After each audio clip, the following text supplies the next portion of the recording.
Всех приветствую на нашем аналитическом канале. Здравствуйте. Я хотел бы представить информацию, которая попала к нам в руки, которая имеет непосредственное отношение к событиям 1992 года. Это осетино-ингушский конфликт, а точнее этническая чистка ингушского народа, проживавшего на территории Северной Осетии в 1992 году.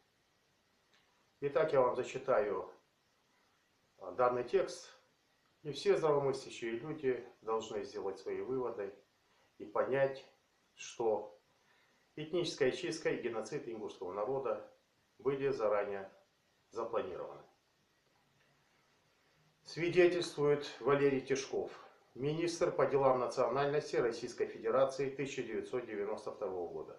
Наше последнее посещение республики и состоявшаяся 10 октября встреча с расширенным составом Президиума Верховного Совета Северо-Осетинской ССР подтвердили крайне негативное отношение участников этого собрания к какой-либо компромиссной политике в отношении ингушского меньшинства.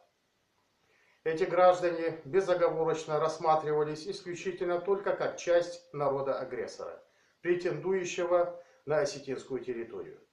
Вечером того же дня, после посещения Назрани, я привез на дачу Галазова и оставил на ужин с первыми лицами республики троих ингушских активистов: Ибрагима Костоева, члена Верховного Совета РФ, Салима Ахильгова, работника Госкомнадза, Шамсадина Магушкова, председателя Назрановского райсовета.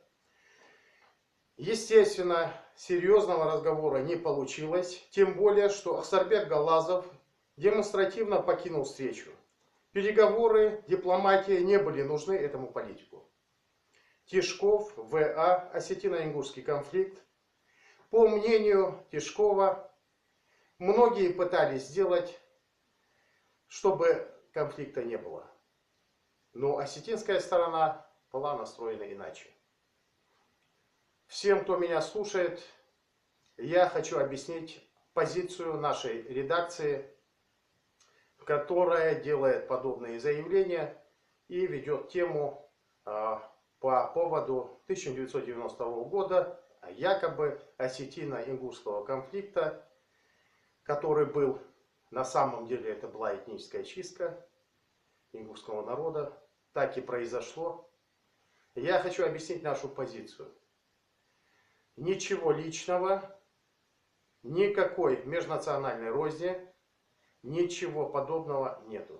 Речь идет о военных преступлениях, которые не должны остаться безнаказанно. Военные преступники должны быть наказаны. Любой национальности, любой страны. Поэтому речь идет в данных наших видеороликах, которые имеют подобное направление, речь идет о военных преступлениях, которые не должны остаться безнаказанными. И обязательно мы добьемся того, что военные преступники, совершившие преступления против ингушского народа, будут наказаны в соответствии с Конституцией Российской Федерации, с Уголовным кодексом и с международными судами. Спасибо за внимание. До свидания. Всего хорошего.